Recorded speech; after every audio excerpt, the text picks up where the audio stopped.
श्रद्धालुजनों, पौष मास की पावन पूर्णिमा सनातन धर्म में अत्यंत पुण्यदायी मानी गई है। शास्त्रों में वर्णित है कि इस तिथि को किया गया स्नान, दान और व्रत विशेष फल प्रदान करता है। श्रद्धा और विश्वास के साथ भगवान श्री हरि विष्णु का स्मरण करते हुए यदि पौष पूर्णिमा व्रत कथा का श्रवण किया जाए तो जीवन के दुख, दरिद्रता और क्लेश दूर होते हैं तथा घर परिवार में सुख, शांति और समृद्धि का वास होता है। अतः हे भक्तजनों, अब मन को स्थिर करें, एक हाथ में अक्षत और जल लेकर आसन पर विराजमान हो। आइए श्रद्धा भाव से इस पावन पौष पूर्णिमा व्रत की कथा का श्रवण करें। नमो भगवते वासुदेवाय।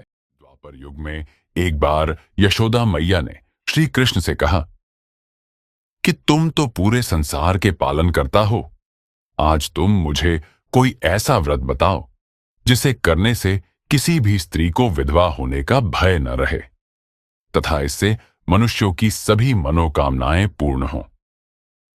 श्री कृष्ण बोलते हैं कि माता, आपने बहुत ही सुंदर प्रश्न पूछा है। मैं आपको इसके बारे में विस्तार पूर्वक बताता हूं। सौभाग्य प्राप्ति के लिए महिलाओं को 32 पूर्णमासियों के व्रत को करना चाहिए।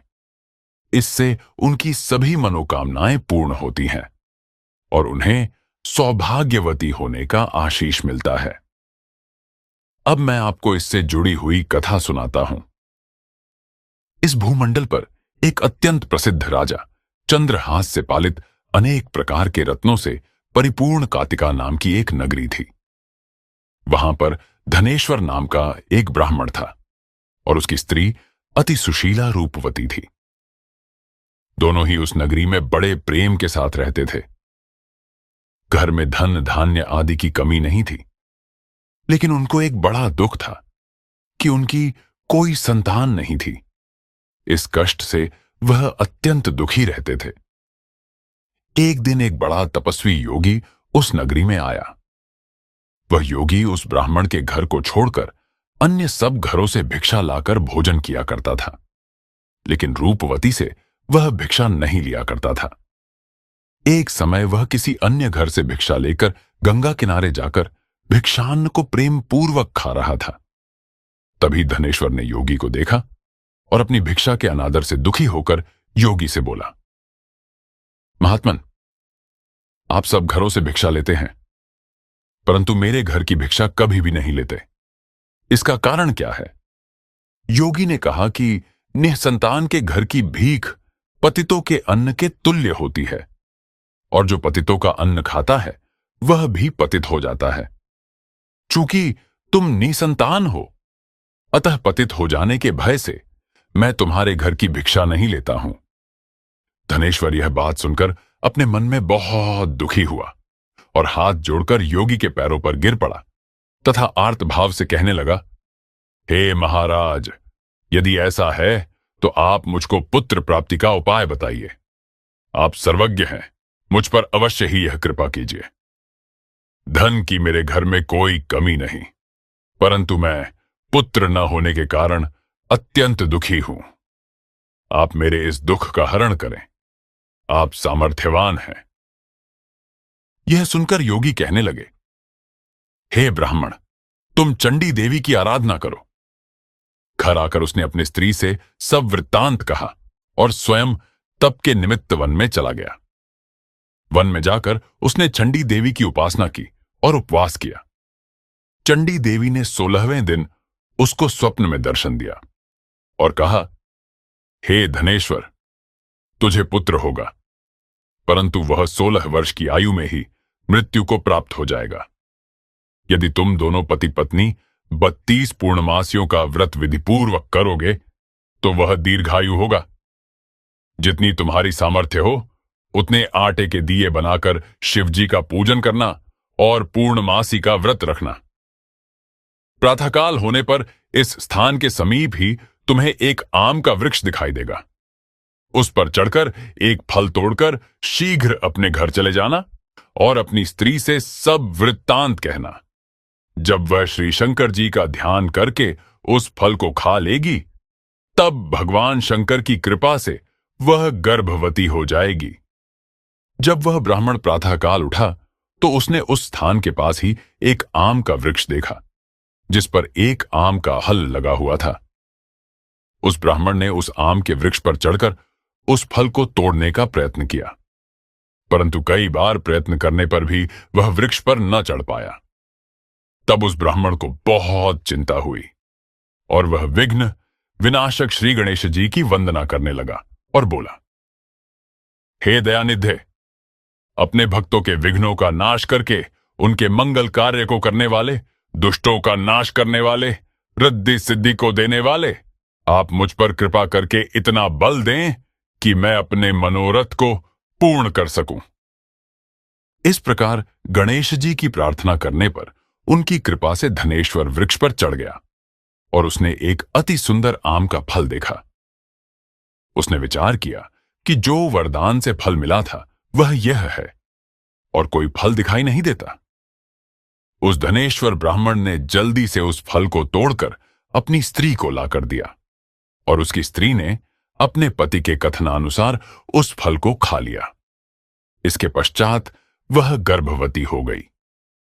देवी जी की असीम कृपा से उसे एक अत्यंत सुंदर पुत्र की प्राप्ति हुई, जिसका नाम उन्होंने देवीदास रखा। माता पिता के हर्ष और शोक के साथ वह बालक शुक्ल पक्ष के चंद्रमा की भांति बढ़ने लगा। भवानी की कृपा से वह बालक बहुत ही सुंदर, सुशील और पढ़ने में बहुत ही निपुण हो गया। चंडी देवी की आज्ञानुसार उसके माता पिता ने 32 पूर्णमासी का व्रत रखना प्रारंभ कर दिया था, जिससे उसका पुत्र दीर्घायु हो जाए। 16वां वर्ष लगते ही देवीदास के माता पिता को बड़ी चिंता हो गई कि कहीं उनके पुत्र की इस वर्ष मृत्यु न हो जाए। इसलिए उन्होंने अपने मन में विचार किया कि यदि यह दुर्घटना उनके सामने हो गई तो वे कैसे सहन कर सकेंगे। उन्होंने देवीदास के मामा को बुलाया और कहा कि हमारी इच्छा है कि देवीदास 1 वर्ष तक काशी में जाकर विद्याध्ययन करे और हम उसको अकेला भी नहीं छोड़ना चाहते, इसलिए साथ में तुम चले जाओ और 1 वर्ष के पश्चात इसको वापस लौटा लाना।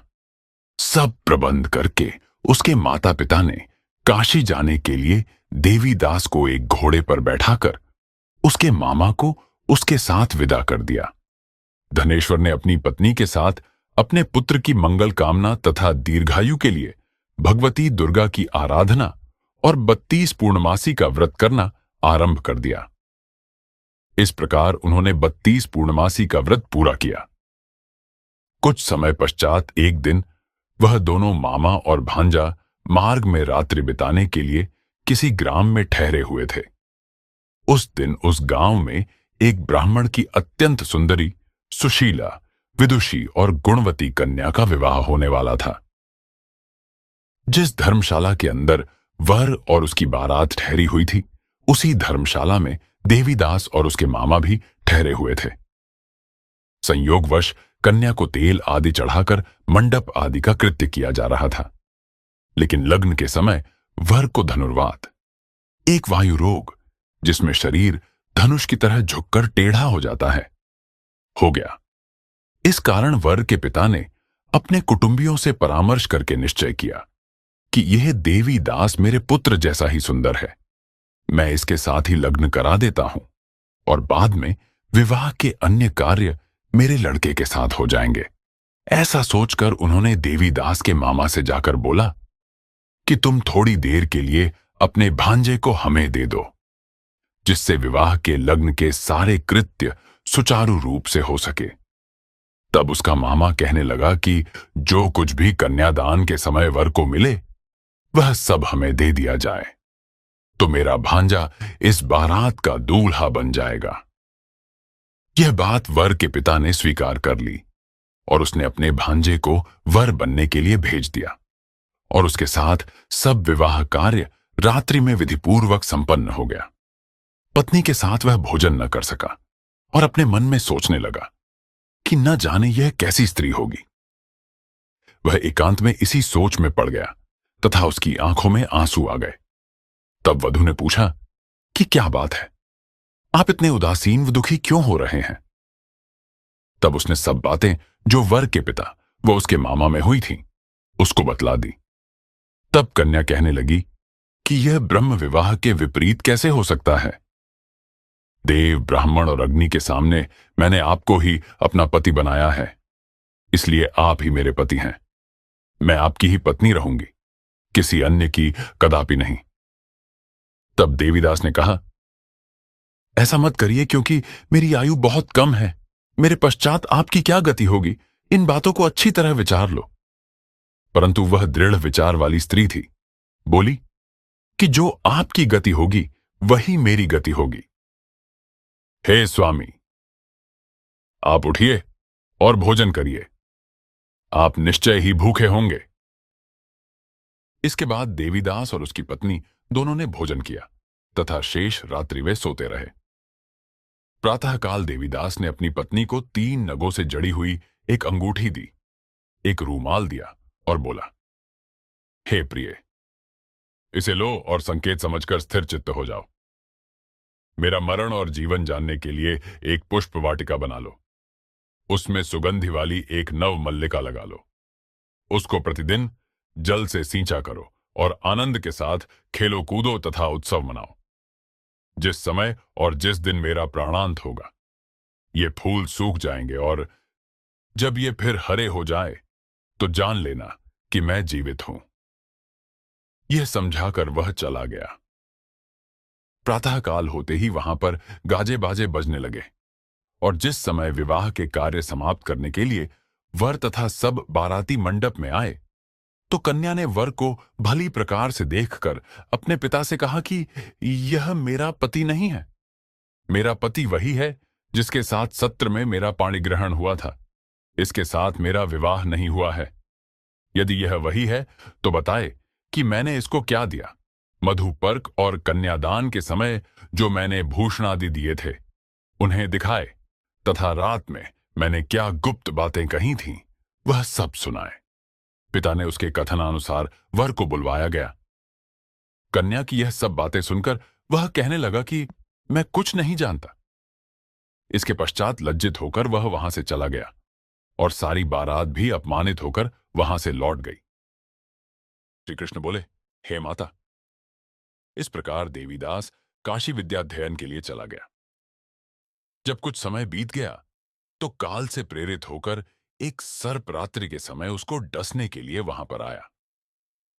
उस विषधर के प्रभाव से उसके शयन का स्थान चारों ओर से विष से विषैला हो गया, परंतु व्रत के प्रभाव से उसको काट न पाया, क्योंकि पहले ही उसकी माता ने 32 पूर्णिमा का व्रत कर रखा था। इसके बाद मध्याह्न के समय स्वयं काल वहां पर आया और उसके शरीर से उसके प्राणों को निकालने का प्रयत्न करने लगा, जिससे वह मूर्छित होकर पृथ्वी पर गिर पड़ा। भगवान की कृपा से उसी समय पार्वती जी के साथ भगवान शंकर वहां पर आ गए। उसको मूर्छित दशा में देखकर पार्वती जी ने भगवान शंकर से प्रार्थना की कि हे प्रभु, इस बालक की माता ने पहले 32 पूर्णिमा का व्रत किया था, जिसके प्रभाव से हे भगवान आप इसको प्राणदान दे। भवानी के कहने पर भक्त वत्सल भगवान शिव ने उसको प्राणदान दे दिया। इस व्रत के प्रभाव से काल को भी पीछे हटना पड़ा और देवीदास स्वस्थ होकर बैठ गया। उधर उसकी स्त्री उसके काल की प्रतीक्षा किया करती थी।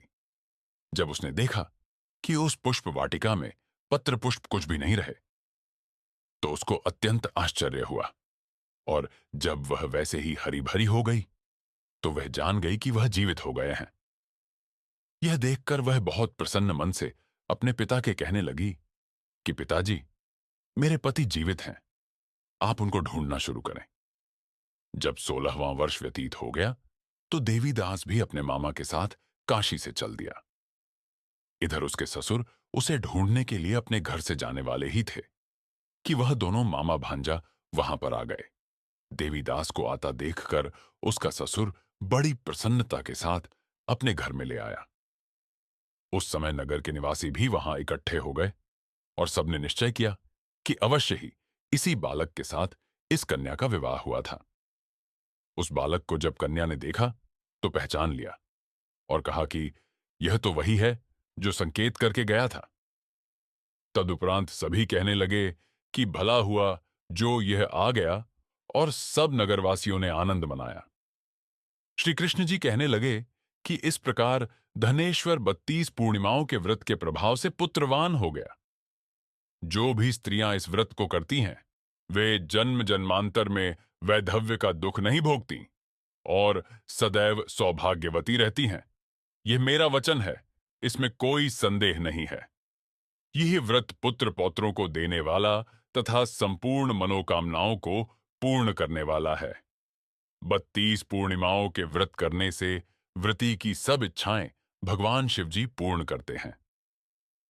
इस प्रकार श्रद्धा, भक्ति और विधि विधान के साथ पौष पूर्णिमा व्रत की यह पावन कथा पूर्ण होती है। जो भी भक्तजन इस कथा का श्रद्धापूर्वक श्रवण करते हैं तथा व्रत, स्नान और दान करते हैं, उन पर भगवान श्री हरि विष्णु की विशेष कृपा बनी रहती है और उनके जीवन से समस्त दुख, भय एवं क्लेश दूर हो जाते हैं। इति श्री पौष पूर्णिमा व्रत कथा संपूर्णम। अब शांति, मंगल और कल्याण की कामना करते हुए शांति पाठ का उच्चारण करें। शांति पाठ। एयुएम सर्वे भवन्तु सुखिनः, सर्वे सन्तु निरामया, सर्वे भद्राणि पश्यन्तु, मां कश्चित् दुख भाग भवेत्। एयुएम शांतिः शांतिः शांति। और हे श्रद्धालुजनों, यदि आप भी इसी प्रकार सनातन धर्म के पावन व्रत, कथाएं, शास्त्रीय ज्ञान और आध्यात्मिक रहस्य से जुड़े रहना चाहते हैं, तो इस चैनल को लाइक करें, शेयर करें और सब्सक्राइब अवश्य करें, ताकि सनातन की यह दिव्य परंपरा अधिक से अधिक जनों तक पहुंच सके। जय श्री हरि विष्णु, जय सनातन धर्म।